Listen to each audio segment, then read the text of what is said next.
Mean राशि वालों, आप सभी का स्वागत करते हैं मीन मंथन यूट्यूब चैनल में। बंधुओं, रामायण काल में आपने यह प्रसंग अवश्य सुना होगा जिसमें कि रावण के पुत्र इंद्रजीत ने अपनी तांत्रिक शक्तियों से प्रभु श्री राम और लक्ष्मण को नागपाश तंत्र से बांध दिया था, जिसे बाद में स्वयं हनुमान जी ने गरुड़ महाराज को बुलाकर उन्हें छुड़वाया था। यानी कहने का मतलब यह हुआ कि यह जो नागपाश तंत्र है यह इतना शक्तिशाली है कि इसके प्रभाव में यदि प्रभु श्री राम और भ्राता लक्ष्मण भी आ जाएं तो वे स्वयं छूट नहीं सकते हैं। अब हम आपको बता दें कि आपके जीवन के संकेतों को जानने के बाद हमें यह समझ आ गया है कि आपके ऊपर भी नागपाश तंत्र का प्रयोग हो चुका है। जी हाँ बंधुओं, और इस प्रयोग को करने वाला आपका कोई अपना ही है। इसीलिए हमने थंबनेल में लिख दिया था कि घर का भेदी लंका ढाए, क्योंकि हमेशा लंका ढहाने का जो पूरा श्रेय है वह विभीषण को ही जाता है, जो कि रावण के घर का ही था, उनका ही भाई था। तो कभी कभी जीवन में अपने ही इतने बड़े शत्रु बन जाते हैं कि वे आपकी पूरी लंका को ढहाने के पीछे पड़ जाते हैं। ऐसा ही कुछ आपके साथ हो चुका है। हो सकता है कि आपको हमारी बातें कुछ अजीब सी लग रही हो, परंतु जब हम आपको पूरे प्रमाणिक संकेतों के साथ सारी बात को विस्तार से बताएंगे तो सब कुछ आपको खुली किताब की तरह स्पष्ट समझ में आ जाएगा और फिर आप खुद हमारी बात से सहमत हो जाएंगे। अब इस नागपाश तंत्र के संकेत थोड़े बहुत अलग अलग हो सकते हैं, क्योंकि यह कई प्रकार का होता है। कई बार इसे मारण क्रिया के तौर पर प्रयोग किया जाता है, कई बार बंधन क्रिया के तौर पर यानी स्तंभन क्रिया के तौर पर प्रयोग किया जाता है, और कई बार इसे किसी इंसान की तरक्की को रोकने के लिए बाधा के तौर पर प्रयोग किया जाता है। तो जैसे इसके प्रयोग वैसे इसके लक्षण होते हैं, लेकिन एक लक्षण जो सबसे स्पष्ट होता है वह यह है कि सपने में अक्सर सांप दिखाई देना। अब यह जो नागपाश तंत्र है यह कोई साधारण तंत्र नहीं है और ना ही यह नया है। प्राचीन काल से यह तंत्र चला आ रहा है। जी हाँ बंधु, याद रखना कि इस संसार की विचित्र बात यह है कि यहाँ जो दिखाई देता है वह सच नहीं होता, सच हमेशा छुपा रहता है। इसीलिए आप जैसे भोले भाले और मासूम लोग इन चीजों को ना समझते हुए जीवन भर दुखी और परेशान बने रहते हैं। आप चाहे भले ही किसी के बारे में कितना ही अच्छा सोचें, किसी की जिंदगी को खुशियों से भरने के लिए अपने जीवन में चाहे कितने ही दुख भर लें, किसी भी रिश्ते या नाते को चलाने के लिए आप चाहे कितना ही झुक जाएं, खुद चाहे कितनी ही तकलीफों में रहें, लेकिन दूसरों की तकलीफों को जब आप सुने तो उन्हें दूर करने के लिए हर मुमकिन कोशिश करने लग जाएं, तब भी इतने अच्छे गुण और साफ हृदय होने के बाद भी आप दुखी क्यों रहते हैं? आप अपने दिल पर हाथ रखकर कहना बंधुओं कि क्या आपने कभी जानबूझकर किसी के जीवन में कोई परेशानी लेकर आए हैं? नहीं। अगर अनजाने में भी आपसे कोई गलती हो गई, कोई बात हो गई, तो उसकी भी गिलानी आपको अब तक अपने दिल में बनी हुई है और उसके लिए आप हमेशा उस इंसान से और भगवान से मन ही मन क्षमा मांगते रहते हैं। तो कहने का मतलब यह है बंधुओं कि इस संसार में रहने के लिए इस संसार के ही गुणों को अपनाना पड़ता है, जो कि आपने अभी तक नहीं कर पाया है। इसीलिए आप जाने अनजाने में ही अपने जीवन में कई प्रकार की मुसीबतों को दावत दे बैठते हैं। तो आपको आज इस कार्यक्रम को अंत तक देखना ही होगा, क्योंकि यह कार्यक्रम आपके जीवन में संजीवनी बूटी की तरह कार्य करेगा और एक रामबाण इलाज की तरह कार्य करेगा, जो आपके जीवन के हर उस छुपे हुए पहलू को बाहर निकाल कर लाएगा जिसके बारे में आप अब तक अनजान बने बैठे हैं और उसी की वजह से आप पीड़ाओं को भोग रहे हैं। इस कार्यक्रम को अंत तक देखेंगे तो आपको वे राज खुलकर सामने आ जाएंगे, आपको पता चल जाएंगे और फिर आपको हम इस मुसीबत से बाहर निकलने का सही मार्ग भी बताएंगे। इस नागपाश तंत्र से छुटकारा प्राप्त करने का सही रास्ता, सही क्रिया क्या है, यह भी आपको बताएंगे। मतलब कहने का यह है कि यह कार्यक्रम आपको हर हालत में देखना ही होगा, क्योंकि इस कार्यक्रम में हमने अपने जीवन का पूरा अनुभव दे दिया है जो आपके लिए बेहद कारगर होने जा रहा है। तो चलिए बंधु, आज के इस विशेष कार्यक्रम की शुरुआत करते हैं, लेकिन इससे पहले हम चाहेंगे कि आप माता रानी को आभार अवश्य व्यक्त करें और कमेंट बॉक्स में एक बार नहीं 3 बार लिख डालें, जय माँ भद्रकाली कृपा करो। माता रानी निश्चित तौर पर आपके ऊपर कृपा करेंगी, हमें पूर्ण विश्वास है। तो चलिए बंधु, ध्यान से सुनिए।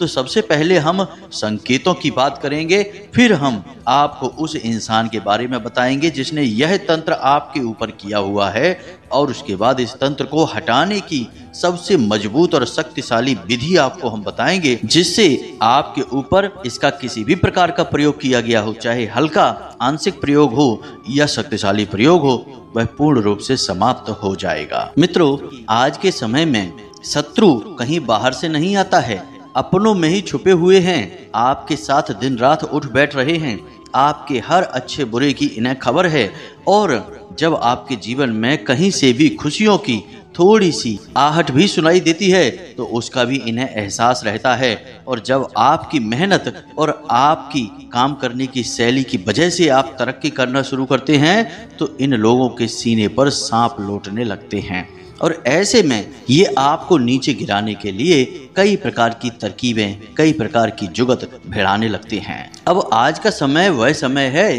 कि जब लोग परेशान होते हैं, टेंशन में होते हैं, चिंतित होते हैं, तो सभी उनके साथ आते हैं, बैठते हैं, उनके हालचाल लेते हैं और उनसे तरह तरह की बातें करते हैं। लेकिन जैसे ही उनके जीवन में खुशियां आ जाएं, उन्हें तरक्की प्राप्त हो जाए, तो लोग उनसे दूरी बना लेते हैं। अब जानते हैं ऐसा क्यों करते हैं? असल में जो आपके बुरे समय में आपके साथ आकर बैठ रहे हैं वे कोई आपके शुभ चिंतक नहीं हैं, वे तो बस यह देखना चाहते हैं कि आप कितने दुखी हैं, और आपके दुख को देखकर उन्हें असल में अच्छा लग रहा है, मन ही मन शांति प्राप्त हो रही है, और बाद में पीठ के पीछे आपके दुख का बखान पूरी दुनिया में करके उन्हें आनंद प्राप्त होता है। इसलिए वे नकली शुभ चिंतक बनकर आपके पास आते हैं, और जब आपके जीवन में खुशी के पल आते हैं तो उनसे सहन नहीं होता है और वे भाग जाते हैं, फिर आपके पास नहीं आते हैं। आज के समय में शत्रुओं की बाहर से आने की जरूरत नहीं है। आज के समय के जो शत्रु हैं वे अपनों में ही छुपे हैं, उनके अलग अलग चेहरे और नकाब हैं, और उनके पास अब कोई अस्त्र शस्त्र भी नहीं है, क्योंकि अब खतरनाक षड्यंत्र और तरकीबें ही शस्त्र बन चुके हैं। तो अब ऐसे में होता यह है कि सब एक दूसरे की तरकीबों को जानने की कोशिश करते हैं और उनसे बचने के तरीके भी निकाल लेते हैं। इसीलिए आपने देखा होगा कि आज के समय में जिसकी कमाई कम होती है वह अपनी कमाई बढ़ा चढ़ाकर बताता है, ताकि उसका दबदबा समाज में बना रहे, वर्चस्व बना रहे, और जिसकी कमाई बहुत ज़्यादा होती है वह अपनी कमाई बहुत कम बताता है, ताकि कहीं उसकी कमाई को नज़र ना लग जाए। यानी लोग बहुत दिमाग से खेलते हैं और बहुत ही बचते हुए चलते हैं। लेकिन बंधु, आपकी राशि के जातकों की बात कुछ और है। आप लोग इन सब षड्यंत्रों से, चाल फरेबी बातों से दूर रहते हैं। आपको ये सारी बातें अच्छी भी नहीं लगती हैं और समझ में भी नहीं आती हैं। आप बड़े ही प्रेमी हृदय के इंसान हैं। आप जिससे भी प्रेम करते हैं खुलकर सारी बातें बता देते हैं और उसके साथ अपना हर सुख दुख बांट लेते हैं। अब आपको तो यह समझ में नहीं आ रहा कि वह इंसान आपके बारे में क्या सोच रहा है। आपको तो लगता है कि वह आपके साथ अच्छा ही रहेगा, लेकिन समय आने पर आपको पता चलता है कि वह इंसान तो बहुत बड़ा धोखेबाज निकला। उसने तो आपके साथ धोखा कर दिया, आपकी बातों को सरेआम कर दिया, आपकी तरकीबों को दूसरों को बता दिया, और कई बार तो ऐसा होता है कि आपको ऐसे समय पर धोखा दिया जब आपको उसकी बहुत अधिक जरूरत थी। तब ऐसे में आपकी आंखें खुलती हैं और उसका असली चेहरा आपको दिखाई देता है। खैर, ये सब बातें हम आपको इसलिए बता रहे हैं ताकि आपको यह पता चले कि आज का जमाना, आज का समय किस प्रकार का हो चुका है। आज के समय में कोई भी अपना नहीं है, सगा भाई भी अपना नहीं है। यहाँ तक कि हम तो बहुत बड़ी बात बोलेंगे कि आज के समय में आप हर रिश्ते को शक की नज़र से जरूर देखना। कोई भी रिश्ता ऐसा नहीं बचा है जो पूरी तरह से साफ सुथरा हो और उसमें निस्वार्थ प्रेम हो। हर कोई कहीं ना कहीं से अपने स्वार्थ, अपने मतलब को सिद्ध करता घूम रहा है। क्या होता है जब आपके ऊपर दुख टूट पड़ता है, आप घाटे में पड़ जाते हैं, आपके साथ धोखेबाजी होती है, तब आप अकेले के अकेले ही रह जाते हैं। तब आपको लगता है कि काश कोई होता जो आपकी तकलीफ को समझता, आपके आंसुओं को पहुंचता, आपके साथ बैठता। लेकिन तब तो आपको कोई दिखाई नहीं देता है। तब तो आप अकेले में बैठकर 4 आंसू बहा लेते हैं और अपने आंसू पोंछकर खुद ही खड़े हो जाते हैं और बाद में मुस्कुराता हुआ चेहरा यानी नकली मुस्कुराहट लेकर समाज में फिर से बाहर आ जाते हैं। तब तो कोई आपको अपना नहीं दिखाई देता है। लेकिन जब आपके जीवन में खुशियां होती हैं, आपकी जेब में धन होता है, आपकी संपत्ति बड़ी होती है, तो आप चारों तरफ से अपनों से घिरे रहते हैं। ये अपने जो आपके हैं, ये 100% आपके नहीं हैं। ये कहीं ना कहीं किसी न किसी प्रकार से आपसे जुड़े हुए हैं, कोई माध्यम बना हुआ है। कहने का मतलब यह है मित्रों कि अब आप होशियार हो जाओ, अब आप सतर्क रहो। अब जमाना बहुत खराब है, लोग किसी की खुशी देख नहीं सकते हैं और पता नहीं कौन किस तरह से आपसे जल रहा है और किस प्रकार की क्रिया कर दे आपके ऊपर। जी हाँ बंधुओं, तो सावधानी बेहद जरूरी है। अब हम आपसे कह रहे हैं, जरा ध्यान से सुने। आपके कार्यों में बाधा आती है, आप कितना ही पैसा कमा लें, चाहे कितनी ही मेहनत कर लें, आपके हाथ में कोई पैसा रुकता ही नहीं है। हर तरफ से आपको ऐसा ही लगता है जैसे आपका दुरुपयोग, आपका शोषण किया जा रहा है। आप किसी भी तरह की स्कीम, योजना बना लें, चाहे वह कितनी ही अच्छी क्यों ना हो, दूसरों की योजनाएं कामयाब हो जाएंगे, लेकिन आपकी वैसी ही उससे भी बेहतर स्कीम और योजना असफल हो जाएगी। हर तरफ से आपको ऐसा लगेगा जैसे कि कोई आपको पीछे की ओर खींच रहा है। आप खूब ताकत लगा रही हैं आगे बढ़ने की, लेकिन आगे नहीं बढ़ पा रहे हैं। अब बात करते हैं भावनाओं की, आपके दिल की। तो आप जिनसे बहुत प्रेम करते हैं, आपको पता चलता है कि वे तो आपको बिल्कुल प्रेम ही नहीं करते हैं, आपके खिलाफ उल्टी सीधी बातें भी करते हैं, आपके दिल को दुखाते हैं। आप किसी से अच्छी भली बात कहेंगे, लोग उस बात को सुनेंगे तो नहीं, उल्टा आपके ऊपर ही लांछन लगा देंगे और आपको ही जली कटी सुना देंगे। लोगों को आप अच्छी से अच्छी सलाह देंगे, लेकिन उन्हें वह सलाह उल्टी लग जाएगी और वे आपकी बुराई करने लग जाएंगे।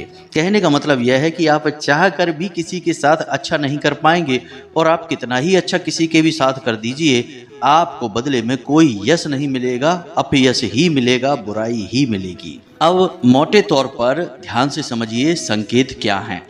पहला लक्षण है कि सपने में अक्सर सांप दिखाई देना। दूसरा लक्षण है कि समय से आपको नींद ना आना, बहुत लेट नींद आना या पूरी पूरी रात जागते रहना। तीसरा लक्षण है कि जिन पर आप पूरा विश्वास करते हैं, जिनसे आप सच्चा प्रेम करते हैं, उनसे आपको नाम मात्र को तिल भर भी ना तो विश्वास और ना ही प्रेम मिलना। चौथा संकेत है कि आप किसी भी पूजा पाठ अनुष्ठान का मन तो बनाते हैं, लेकिन उसे आप कर नहीं पाते हैं, किसी न किसी प्रकार से बाधाएं आ ही जाती हैं। इसी के साथ साथ अगला और बड़ा संकेत यह है कि जब भी आप किसी ज्योतिषी के पास, किसी पंडित के पास जाएंगे या फिर किसी जानकार व्यक्ति के पास जाएंगे, अपनी समस्या बताएंगे, तो वे आपके संकेतों को समझने की कोशिश करेंगे। और कोई कहेगा आपके ऊपर पितृदोष है, कोई कहेगा कि आपके ऊपर किसी प्रकार की छाया है और आपको उपाय बताएगा। आप उन उपायों को करेंगे भी, लेकिन आपको उनका कोई भी लाभ प्राप्त नहीं होगा। धन लक्ष्मी को आकर्षित करने के उपाय दूसरों के सफल हो जाएंगे, उन्हें लाभ प्राप्त हो जाएंगे, लेकिन आपको तिल भर भी फायदा नहीं होगा। कोई भी उपाय, किसी भी प्रकार की क्रिया, पूजा पाठ, सब कुछ आपके लिए निष्फल रहेगा, किसी प्रकार का आपको परिणाम नहीं निकलेगा। आपकी सेहत भी लगातार गिरती चली जाएगी, खाना पीना भी आपका कम होता चला जाएगा, काम के प्रति रुचि भी आपकी कम होती चली जाएगी और आपके घर में एक अजीब सी मनहूसियत, एक अजीब सी नकारात्मक ऊर्जा का वास हो जाएगा। परिवार के लोग भी आपस में प्रेम से बात नहीं करेंगे, एक साथ समय नहीं बिताएंगे, साथ में नहीं बैठेंगे। यदि बैठेंगे भी तो कोई ना कोई ऐसी बात चल निकलेगी जिस बात से झगड़ा शुरू हो जाएगा, बहस शुरू हो जाएगी। संकेत तो और भी बहुत सारे हैं, लेकिन सभी बताने लगेंगे तो घंटे 2 घंटे का वीडियो केवल लक्षण और संकेत बताने में ही निकल जाएगा। तो ये मोटे मोटे संकेत है जो हमने आपको बता दिए हैं। इन संकेतों के आधार पर आपको अंदाजा लग जाएगा कि आपके ऊपर विशेष प्रकार का बंधन या तंत्र किया गया है। अब ध्यान से सुनिए कि यह तंत्र किसने किया है। तो ध्यान से सुनिए, यह इंसान पहले तो आपके साथ था, कुछ समय तक यह आपके साथ रहा, आपके हर सुख दुख में शामिल था, लेकिन अब यह कुछ समय से आपसे दूर है और माता रानी की अनुभूतियों और आपकी राशि का सही आकलन करने के बाद हम यह कह सकते हैं कि इन 3 राशियों में से एक राशि का इंसान यह व्यक्ति था जिसने आपके ऊपर यह नागपाश तंत्र का प्रयोग करवा रखा है।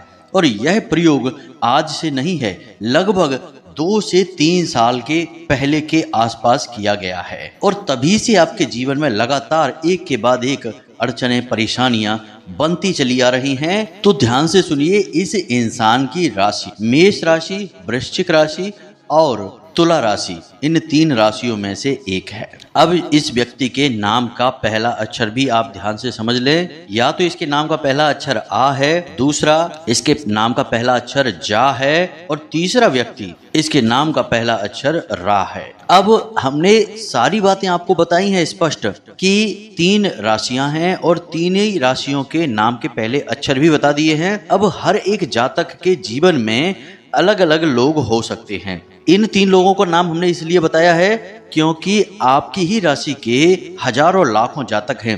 अब सबके जीवन में एक ही व्यक्ति या एक ही नाम और राशि का व्यक्ति तो नहीं होगा, इसलिए हमने बहुत गहराई से आकलन करने के बाद यह पता लगाया है कि ये 3 राशि विशेष के लोग और इन्हीं नामाक्षर विशेष के लोग आपकी राशि के जातकों के साथ इस प्रकार की क्रिया कर सकते हैं। यह माता रानी की अनुभूति भी है और ज्योतिषीय आकलन भी है। जी हाँ बंधु, तो अब आप अपनी सहज बुद्धि का प्रयोग करिए और पता लगाइए कि यह कौन सा व्यक्ति है। और आपके जीवन में जैसा कि हमने बताया कि पिछले 2-3 सालों से ज्यादा समस्याएं आ रही हैं या नहीं, 2-3 वर्षों से या उससे पहले से ही इस क्रिया का प्रयोग आपके ऊपर करवाया जा चुका है और तभी से ही आपके जीवन का बुरा दौर चल रहा है जो अब तक समाप्त नहीं हो पाया है और ना ही कभी समाप्त हो पाएगा। आप चाहे कुछ भी कर लें, कोई भी क्रिया, कोई भी पूजा पाठ कर लें, जब तक बंधन नहीं हटेगा यह आपके ऊपर कोई असर नहीं कर पाएंगे। तो अब हम आपको बताने जा रहे हैं एक विशेष प्रयोग उपाय जिसे करने से आपके ऊपर से यह नागपाश बंधन जो है हट जाएगा। इस तंत्र का आपके ऊपर असर समाप्त हो जाएगा। हो सकता है कि थोड़ा समय लगे क्योंकि यह बंधन आज का नहीं है, यह पुराना बंधन है और इस बंधन को हटाने में थोड़ा सा समय लगेगा। लेकिन जैसे ही आप इस उपाय को करेंगे, इस क्रिया को करेंगे, आपको इसके संकेत कुछ ही दिनों में यानी कि 1-2 दिनों में ही दिखाई देने शुरू हो जाएंगे। जो अड़चनें लगातार आपको परेशान कर रही थी वे हटनी शुरू हो जाएंगी। पैसा आपकी जेब में और आपके हाथ में रुकना शुरू हो जाएगा। फिजूल खर्ची, अनावश्यक अनदेखे खर्चे बंद हो जाएंगे। तो अब ध्यान से सुने, इस प्रक्रिया को बिल्कुल भी मिस मत कर देना। एक तिल भर का भी बदलाव इस क्रिया में आपको नहीं करना है, वरना आपको कोई लाभ प्राप्त नहीं होगा। अब इस क्रिया को करने के लिए आपको मुख्य तौर पर केवल एक ही चीज की जरूरत पड़ने वाली है। जी हाँ बंधु, इसे आप ध्यान से सुनना और इसका नाम सुनकर आप डर मत जाना। हम आपको इसके बारे में सारी बातें विस्तार से बताने वाले हैं, पहले सारी बातों को सुन लेना। तो हमारे शास्त्रों में भी कई जगह विशेष तौर पर वर्णन मिलता है इस एक पौधे का जिसके बारे में हम बताने जा रहे हैं। इस पौधे का नाम है इंद्रजाल का पौधा। यह एक वनस्पति है, समुद्री क्षेत्रों में यह पाई जाती है। इस पौधे की विशेष खूबी यह होती है कि यदि इस पौधे को अभिमंत्रित कर दिया जाए, यह माँ भगवती, जगत जननी, माँ भद्रकाली, माँ कामाख्या को दर्शाता है, उन्हीं की शक्ति का प्रतीक है। अब इसका नाम इंद्रजाल इसलिए है क्योंकि इस शक्तिशाली पौधे में, वनस्पति में इतनी ऊर्जा है कि यह इंद्र के समान शक्ति जातक के अंदर भर देती है। यदि इसे अभिमंत्रित करके किसी भी स्थान पर स्थापित कर दिया जाए उस स्थान पर किसी भी प्रकार की नकारात्मक ऊर्जाओं, भयंकर से भयंकर तंत्र मंत्र मारण क्रिया भी की गई हो, उससे भी मुक्ति प्राप्त हो जाती है। इंद्रजाल पौधे की इतनी अधिक शक्ति है कि इस पौधे के आसपास कोई भी ऊर्जा, किसी भी प्रकार की नकारात्मक क्रिया हो, ठहर ही नहीं सकती है। इस पौधे के दर्शन मात्र से ही आपका दिन शुभ हो जाता है, हर कार्य में आपको सफलता प्राप्त होने लगती है। कई बार तो हमने यह भी देखा है कि कुछ जातक जिनकी दुकान नहीं चलती थी, तो इसका मतलब यह हुआ कि अगल बगल की दुकानें चल रही हैं और उसकी अकेले की नहीं चल रही है, तो किसी प्रकार का बंधन उस पर भी किया गया है। तो हमारी सलाह से उस जातक ने इंद्रजाल के पौधे को लकड़ी के फ्रेम में जड़वा कर अभिमंत्रित करने के बाद अपनी दुकान में स्थापित किया, और उसी दिन से उसकी दुकान पर इतने ग्राहक आने लगे कि वह भी देखकर चौंक गया कि गुरुजी, आपने कितनी चमत्कारी चीज बता दी। हम तो कितने वर्षों से परेशान चल रहे थे कि आखिर करें तो करें क्या। पुश्तैनी दुकान थी और यह भी मिटने वाली थी, लेकिन आपने ऐसा उपाय बताया कि अब तो हमारी दिन दूनी रात चौगनी तरक्की हो रही है। तो इस पौधे का महात्म बहुत अधिक है, इसकी शक्ति बहुत प्रचंड है, बस इसे ठीक से प्रयोग करना आना चाहिए।